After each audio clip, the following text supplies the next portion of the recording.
Hello दोस्तों, नमस्ते, प्रणाम। मैं सुनीता यादव आज अपने यूट्यूब चैनल पे आप सब लोग का स्वागत करती हूँ।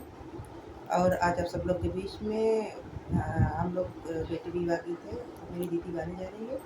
छोटा सा बेटी विवाह गीत है। और आप लोगों का कैसा लगा कमेंट करके जरूर बताना, लाइक सब्सक्राइब शेयर जरूर करना, अपना प्यारा आशीर्वाद जरूर देना। आप लोग को कैसा लगा। काऊ देखी